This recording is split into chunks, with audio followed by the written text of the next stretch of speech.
falling over, I guess. Well, there's helicoidal structure. It's a helix. It's a helix. Each piece is absolutely essential to the equilibrium of the whole.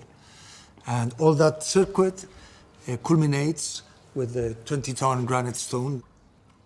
Were you surprised by the scale of all of this when it came together? Yeah.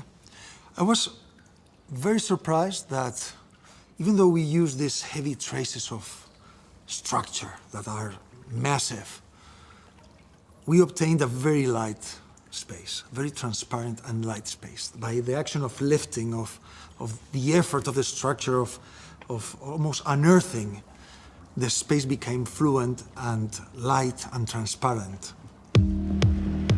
Unsurprisingly, not many building contractors would touch Anton's house with a barge pole, which meant he had to oversee the work himself.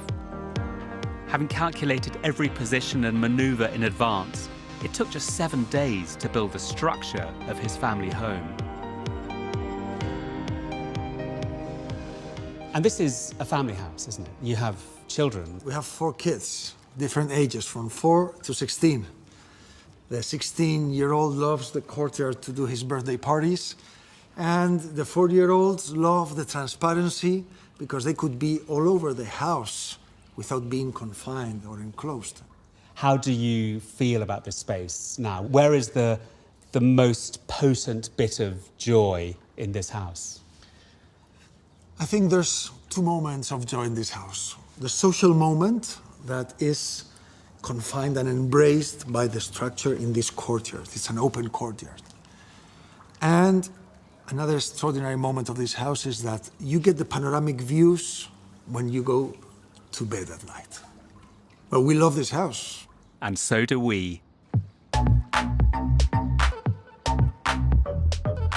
This house is really unusual. There's something really poetic in taking these off-the-shelf pieces of structure and using them to make domestic space.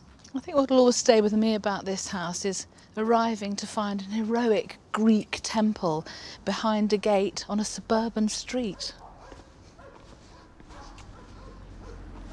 It's nice to walk off into the sunset with you, Pete. It is. Where are we going now?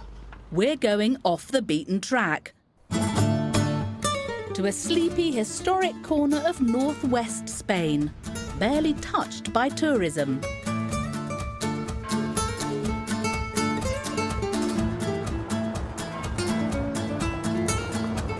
This may seem an unlikely place to find cutting-edge architecture, but this is Spain, and anything is possible.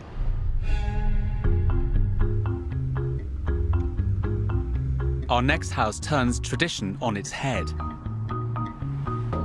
Not far out of town, there's an arts project going on unlike anything else in the world.